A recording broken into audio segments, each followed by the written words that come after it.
Today's Gospel reading is according to John.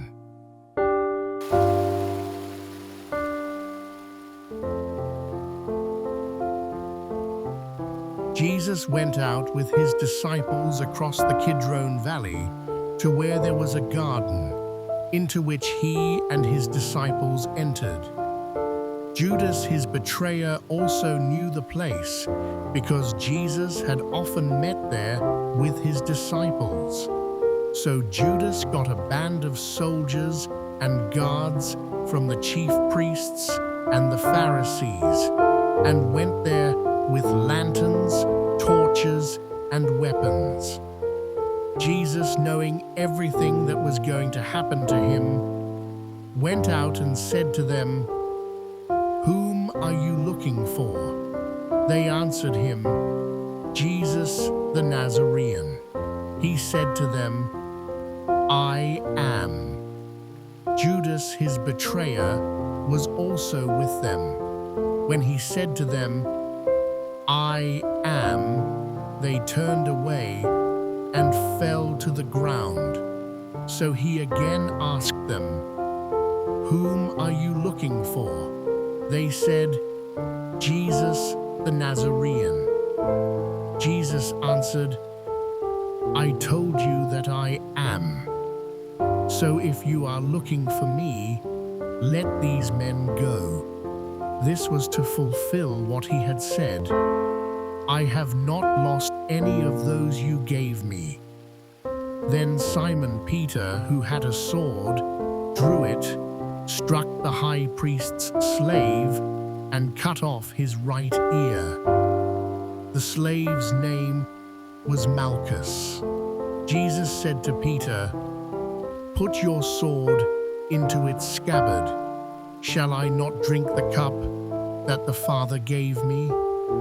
So the band of soldiers, the tribune, and the Jewish guards seized Jesus, bound him, and brought him to Annas first.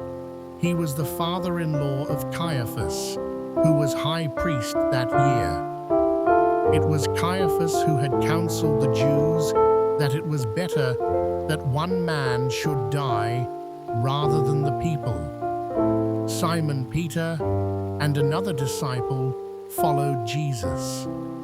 Now the other disciple was known to the high priest, and he entered the courtyard of the high priest with Jesus. But Peter stood at the gate outside.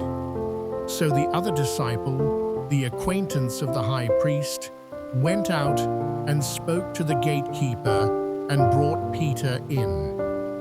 Then the maid, who was the gatekeeper, said to Peter, "You are not one of this man's disciples, are you?" He said, "I am not." Now the slaves and the guards were standing around a charcoal fire that they had made, because it was cold, and were warming themselves. Peter was also standing there keeping warm. The high priest questioned Jesus about his disciples and about his doctrine. Jesus answered him, "I have spoken publicly to the world. I have always taught in a synagogue or in the temple area where all the Jews gather, and in secret I have said nothing. Why ask me?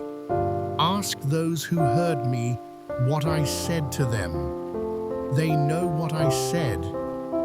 When he had said this, one of the temple guards standing there struck Jesus and said, "Is this the way you answer the high priest?" Jesus answered him, "If I have spoken wrongly, testify to the wrong. But if I have spoken rightly, why do you strike me?" Then Annas sent him bound to Caiaphas the high priest. Now Simon Peter was standing there keeping warm, and they said to him, "You are not one of his disciples are you?" He denied it and said, "I am not." One of the slaves of the high priest, a relative of the one whose ear Peter had cut off, said, "Didn't I see you in the garden with him?" Again, Peter denied it, and immediately the cock crowed. Then they brought Jesus from Caiaphas to the praetorium. It was morning, and they themselves did not enter the praetorium in order not to be defiled, so that they could eat the Passover. So Pilate came out to them and said, "What charge do you bring against this man?" They answered and said to him, "If he were not a criminal, we would not have handed him over to you." At this Pilate said to them, "Take him yourselves and judge him according to your law." The Jews answered him, "We do not have the right to execute anyone," in order that the word of Jesus might be fulfilled, that he said, indicating the kind of death he would die. So Pilate went back into the praetorium and summoned Jesus and said to him, "Are you the king of the Jews?" Jesus answered, "Do you say this on your own, or have others told you about me?" Pilate answered, "I am not a Jew, am I? Your own nation and the chief priests handed you over to me. What have you done?" Jesus answered, "My kingdom does not belong to this world. If my kingdom did belong to this world, my attendants would be fighting to keep me from being handed over to the Jews. But as it is, my kingdom is not here." So Pilate said to him, "Then you are a king." Jesus answered, "You say I am a king. For this I was born, and for this I came into the world, to testify to the truth. Everyone who belongs to the truth listens to my voice." Pilate said to him, "What is truth?" When he had said this, he again went out to the Jews and said to them, "I find no guilt in him. But you have a custom that I release one prisoner to you at Passover. Do you want me to release to you the King of the Jews?" They cried out again, "Not this one, but Barabbas." Now Barabbas was a revolutionary. Then Pilate took Jesus and had him scourged, and the soldiers wove a crown out of thorns and placed it on his head, and clothed him in a purple cloak. And they came to him and said, "Hail, King of the Jews!" And they struck him repeatedly. Once more, Pilate went out and said to them, "Look, I am bringing him out to you, so that you may know that I find no guilt in him." So Jesus came out, wearing the crown of thorns and the purple cloak. And he said to them, "Behold the man." When the chief priests and the guards saw him, they cried out, "Crucify him! Crucify him!" Pilate said to them, "Take him yourselves and crucify him. I find no guilt in him." The Jews answered, "We have a law, and according to that law, he ought to die, because he made himself the Son of God." Now when Pilate heard this statement, he became even more afraid, and went back into the praetorium and said to Jesus, "Where are you from?" Jesus did not answer him. So Pilate said to him, "Do you not speak to me? Do you not know that I have power to release you, and I have power to crucify you?" Jesus answered him, "You would have no power over me if it had not been given to you from above. For this reason, the one who handed me over to you has the greater sin."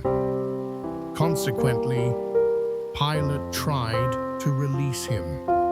But the Jews cried out, "If you release him, you are not a friend of Caesar. Everyone who makes himself a king opposes Caesar." When Pilate heard these words, he brought Jesus out and seated him on the judge's bench in the place called Stone Pavement, in Hebrew, Gabbatha. It was preparation day for Passover, and it was about noon. And he said to the Jews, "Behold, your king." They cried out, "Take him away! Take him away! Crucify him!" Pilate said to them, "Shall I crucify your king?" The chief priests answered, "We have no king but Caesar." Then he handed him over to them to be crucified. So they took Jesus, and carrying the cross himself, he went out to what is called the place of the skull, in Hebrew, Golgotha. There they crucified him, and with him 2 others, one on either side, with Jesus in the middle. Pilate also had an inscription written and put on the cross. It read, "Jesus the Nazarene, the King of the Jews." Now many of the Jews read this inscription, because the place where Jesus was crucified was near the city, and it was written in Hebrew, Latin, and Greek. So the chief priests of the Jews said to Pilate, "Do not write the King of the Jews, but that he said, 'I am the King of the Jews.'" Pilate answered, "What I have written, I have written." When the soldiers had crucified Jesus, they took his clothes and divided them into 4 shares, a share for each soldier. They also took his tunic, but the tunic was seamless, woven in one piece from the top down. So they said to one another, "Let's not tear it, but cast lots for it to see whose it will be, in order that the passage of Scripture might be fulfilled that says, 'They divided my garments among them, and for my vesture they cast lots.'" This is what the soldiers did. Standing by the cross of Jesus were his mother and his mother's sister, Mary the wife of Clopas, and Mary of Magdala. When Jesus saw his mother and the disciple there whom he loved, he said to his mother, "Woman, behold your son." Then he said to the disciple, "Behold your mother." And from that hour, the disciple took her into his home. After this, aware that everything was now finished, in order that the Scripture might be fulfilled, Jesus said, "I thirst." There was a vessel filled with common wine, so they put a sponge soaked in wine on a sprig of hyssop and put it up to his mouth. When Jesus had taken the wine, he said, "It is finished." And bowing his head, he handed over the Spirit. Here all kneel and pause for a short time.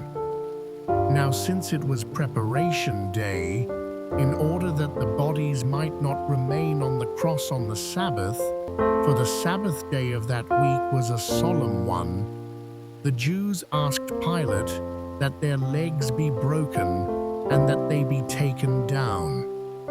So the soldiers came and broke the legs of the first, and then of the other one who was crucified with Jesus.